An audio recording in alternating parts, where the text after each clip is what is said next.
आज Doubtnut app download करें। Doubtnut पर अपने सभी गणित, रसायन विज्ञान, भौतिक विज्ञान और जीव विज्ञान के डाउट्स का करो सफाया। बस प्रश्न की फोटो खींचो, एक ही प्रश्न को क्रॉप करो और तुरंत वीडियो सोल्यूशन पाओ। अभी डाउनलोड करें।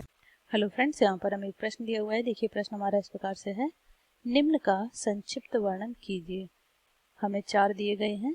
टॉपिक पहला दिया हुआ है हमें का नंबर अनुलेखन, खा नंबर दिया हुआ है बहुरूपता, गा नंबर है स्थानांतरण और घा नंबर है जैव सूचना विज्ञान। तो आइए गाइस हम देख लेते हैं एक एक करके इनका संक्षिप्त विवरण। देखिए जो पहला हमारा क्या है, अनुलेखन। का नंबर हमें क्या दिया हुआ है, अनुलेखन। अनुलेखन, देखिए अनुलेखन का मतलब होता है ट्रांसक्रिप्शन। और ये किस चीज का ट्रांसक्रिप्शन होता है, ये होगा हमारे डीएनए टेम्पलेट के कूट में जो हमारे अनुवांशिक कोड होते हैं या सूचनाएं होती हैं, उनका किसमें, एमआरएनए में क्या करना, प्रतिलिपिकरण या ट्रांसक्रिप्शन। ट्रांसक्रिप्शन क्या कहलाता है, अनुलेखन। तो अब देख लेते हैं ये पूरा प्रोसेस किस तरह से होता है। यहाँ पर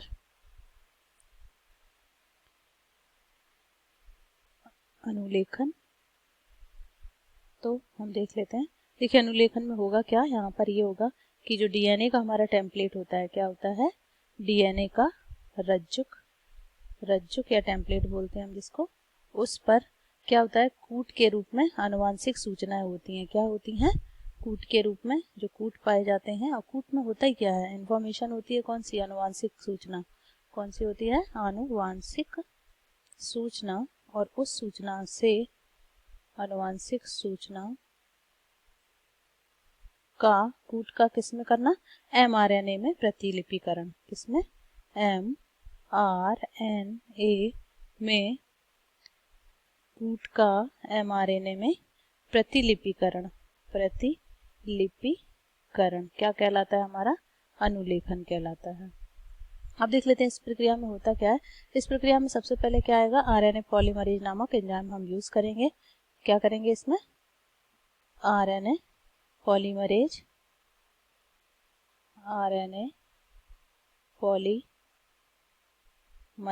एंजाइम है जो हमारा, वो क्या होगा, यूज किया जाएगा। और दूसरा हो जाएगा इसमें क्या हमारे पास, दूसरा ये करेंगे हम कि सर्वप्रथम डीएनए के न्यूक्लियोटाइड बनाएंगे। पहले क्या होगा, सर्वप्रथम डीएनए के न्यूक्लियोटाइड बनेंगे। न्यूक्लियोटाइड बनेंगे। फिर क्या होगा, इन न्यूक्लियोटाइड में तत्पश्चात जो हमारे डीएनए के रज्जुक होते हैं या टेम्पलेट होते हैं, अलग होकर सांचों के समान कार्य करने लगते हैं, जिसके अनुसार हमारा क्या होता है, इसके अनुसार नई श्रृंखला में क्षारक क्रम व्यवस्थित होते रहते हैं। अब ये जो न्यूक्लियोटाइड बन गए थे, ये क्या करेंगे, ये न्यूक्लियोटाइड रज्जुक में डिवाइड हो जाएंगे। क्या करेंगे, ये 1 से 2, 2 से 3 क्या बनाएंगे, ये नए रज्जुक या टेम्पलेट।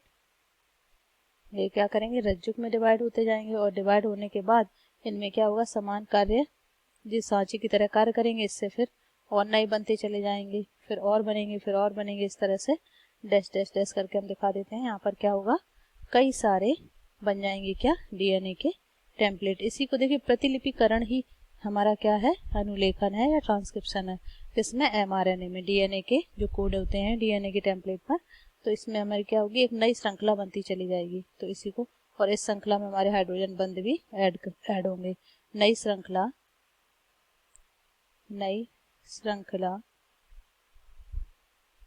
बनती जाएगी इस तरह से, ठीक है। और इसमें हाइड्रोजन बंध भी होंगे। तो ये था हमारा क्या, अनुलेखन। दूसरा हम देख लेते हैं क्या है, बहुरूपता। खा नंबर हमें दिया हुआ है क्या, बहुरूपता। बहुरूपता को हम बोलते हैं गाइस क्या, पॉलीमॉर्फिज्म।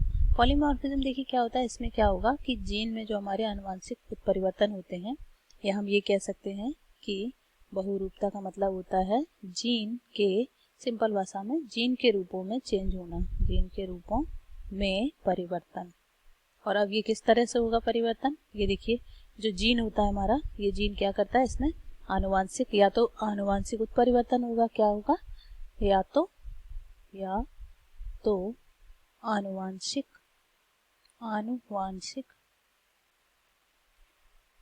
उत्परिवर्तन होगा, या फिर क्या होगा, या फिर उच्च आवृत्ति में होंगे। क्या होंगे? उच्च आवृत्ति में होना हमारा क्या कहलाता है? ये बहुरूपता कहलाता है। क्या कहलाएगा? बहुरूपता। कहने का मतलब है कि डीएनए के रूप, जो हमारे जीन हैं, डीएनए में जीन पाए जाते हैं, जीन के रूपों में जो परिवर्तन होगा सिंपली उसे हम क्या कहेंगे? बहुरूपता कहेंगे।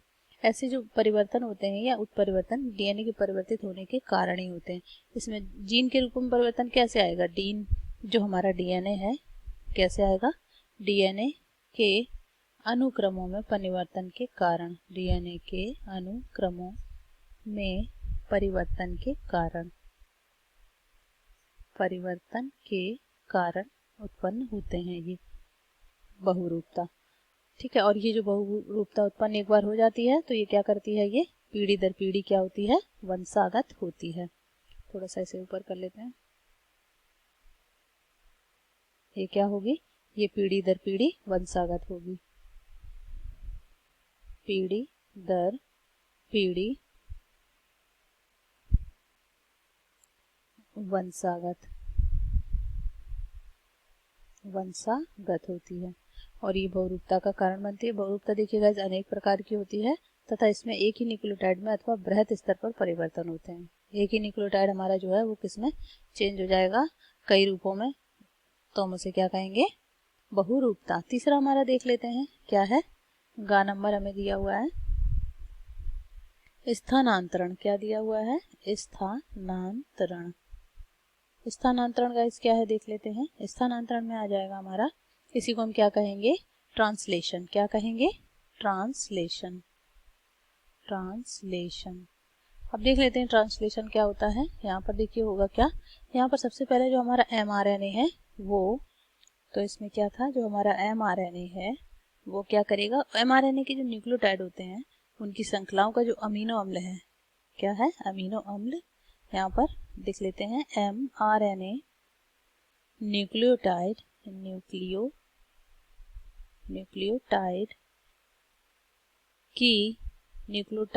की श्रृंखलाओं का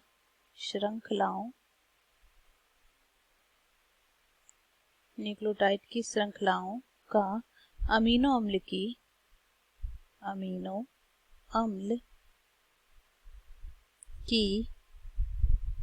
पॉलीपेप्टाइड श्रृंखला में, अमीनो अम्ल की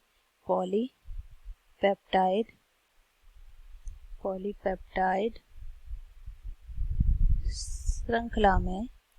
श्रृंखला में परिवर्तन क्या कहलाता है? स्थानांतरण। पॉलीपेप्टाइड श्रृंखला में परिवर्तन हमारा क्या कहलाता है? स्थानांतरण कहलाता है। तो अब देख लेते हैं ये क्या था? पॉलीपेप्टाइड श्रृंखला में परिवर्तन हो जाता है। अब देख लेते हैं कि ये प्रोसेस स्टार्ट कैसे होता है। यहाँ पर हम क्या ले लेते हैं? एक राइबोसोम। ठीक है, ये पूरी प्रक्रिया देखा जाए तो ये किस पर होती है? राइबोसोम पर होती है, प्रोटीन संश्लेषण के दौरान। यह है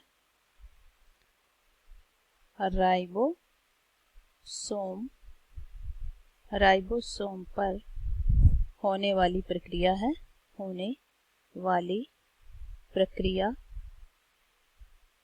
है और ये होती कब है? ये होती है हमारी प्रोटीन संश्लेषण के दौरान। कब होती है? प्रोटीन संश्लेषण के दौरान। प्रोटीन संश्लेषण के दौरान होती है ये। अब देख लेते हैं इसमें क्या होगा। जब हमारा सबसे पहले एंजाइम व एटीपी अमीनो अम्ल का सक्रियण करेगा। सबसे पहले क्या करेगा? एंजाइम व एटीपी द्वारा होगा क्या? एटीपी के द्वारा अमीनो अम्ल का, या इसे हम कह सकते हैं अमीनो अम्ल का सक्रियण होगा। सक्रियण। अब क्या होगा? अब ये सक्रियण होगा तो ये जो सक्रिय अमीनो अम्ल है ये क्या करेगा? टीआरएनए पर स्थानांतरित होते हैं और संश्लेषण प्रारंभ हो जाता है। ये क्या करेंगे? ये हो जाएंगे हमारे स्थानांतरित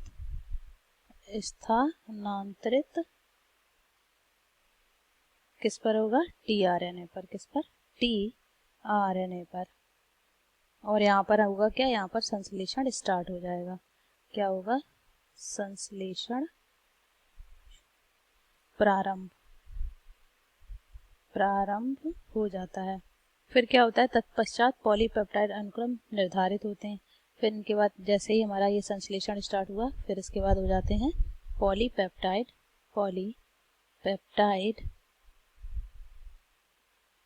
पॉलीपेप्टाइड अनुक्रम निर्धारण होने लगता है। फिर होगा यहाँ पर क्या, जैसे अनुक्रम निर्धारित होने लगता है तो जो टीआरएनए हमारे हैं, टीआरएनए अणुओं के मध्य उपस्थित पेप्टाइड स्थल पर पेप्टाइड बंध निर्मित हो जाते हैं। अब बॉन्ड का निर्माण हो जाता है। यहाँ पर क्या हो जाता है, फिर पेप्टाइड बंध का निर्माण, पेप्टाइड बंध का निर्माण हो जाता है।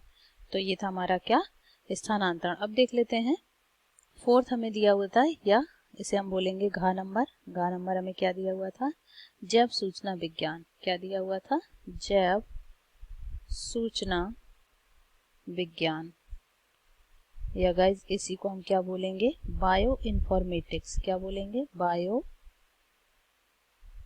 इन्फॉर्मेटिक्स। ये देखिए क्या होता है, देखिए बायो इन्फॉर्मेटिक के अंतर्गत हमारा ये एक क्षेत्र है जीव विज्ञान का, जिसके अंतर्गत हम लोग क्या करते हैं, जीवों के जीनोम संबंधी आंकड़ों का संग्रह, विश्लेषण और सूचनाओं के बारे में जानकारी लेते हैं। तो ये हमारी एक जैव विज्ञान की शाखा है। ये क्या है, जैव विज्ञान की एक शाखा है, जैव विज्ञान सूचना। ये क्या है, जीव विज्ञान की शाखा, जीव विज्ञान की शाखा है। कौन सी शाखा है, जिसके अंतर्गत हम लोग करते क्या है, इसके अंतर्गत हम लोग जीवों के जीनोम संबंधी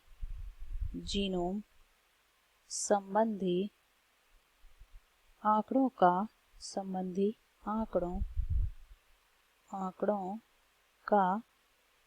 संग्रह मतलब उनका हम स्टोरेज करते हैं, संग्रह विश्लेषण करते हैं। क्या करते हैं, विश्लेषण करते हैं।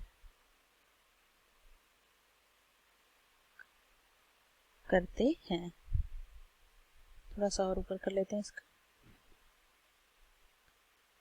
इसी को हम क्या बोलेंगे, जैव सूचना विज्ञान बोलेंगे। ये क्या हो जाता है हमारा, बायो इन्फॉर्मेटिक्स या जैव सूचना विज्ञान। इसमें मानव जीनोम के मानचित्र बनाए जाते हैं। क्या करेंगे इसमें हम, मानव जीनोम के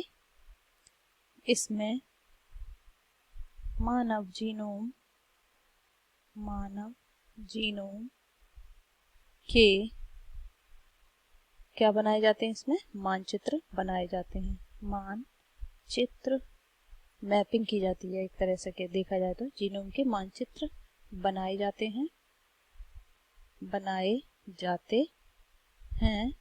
वे डीएनए के अनुक्रमों को पंक्तिबद्ध किया जाता है। और क्या किया जाता है इसमें, डीएनए के जो अनुक्रम होते हैं उन्हें पंक्तिबद्ध करते हैं। डीएनए के अनुक्रमों को पंक्तिबद्ध करते हैं। इससे क्या होता है, इसका और फिर इससे जो होता है, इसका उपयोग हम किस में करते हैं, इसका उपयोग हम करेंगे कृषि में। इसका हम देख लेते हैं क्या है, प्रयोग या उपयोग कहाँ कहाँ होता है। इसका प्रयोग हो जाएगा हमारा कृषि में। क्या है, कृषि एक्चुअली कृषि सुधार होगा। ये क्या होगा, कृषि सुधार ऊर्जा उत्पादन। और यहाँ पर हम देख लेते हैं क्या, पर्यावरण सुधार एवं स्वास्थ्य सुधार आदि। क्या है, स्वास्थ्य सुधार आदि इसमें आते हैं। इनका प्रयोग हम इस बारे में करते हैं। तो ये था गाइस हमारा आज का प्रश्न, जिसमें हमने आपको कुछ टर्म थे जिन्हें हमने एक्सप्लेन किया, जैसे कि जैव सूचना विज्ञान, ये हमारी जीव विज्ञान की शाखा है। और हमने आपको बताया इसमें स्थानांतरण, ट्रांसलेशन, एक तरह से प्रोटीन सिंथेसिस की क्रिया है ये। और यहाँ पर हमने आपको बताया बहुरूपता, जीनों के रूपों में चेंज या परिवर्तन, मेनली उनके डीएनए के अनुक्रम में चेंज होना, ये होता है। ठीक है। अनुलेखन क्या है? अनुलेखन डीएनए के रज्जु का, ये जो सूचना होती है उसका आरएनए में प्रतिलिपिकरण। तो ये था गाइस हमारा आज का प्रश्न। आई होप आपको समझ आया होगा। Thank you. कक्षा 6 से 12वीं से लेकर नीट, IIT, JEE वो एडवांस के लेवल तक 1 करोड़ से ज्यादा छात्रों का भरोसा। आज ही डाउनलोड करें डाउटनेट ऐप या व्हाट्सएप करें अपने सारे डाउट्स 8400 400 400 पर।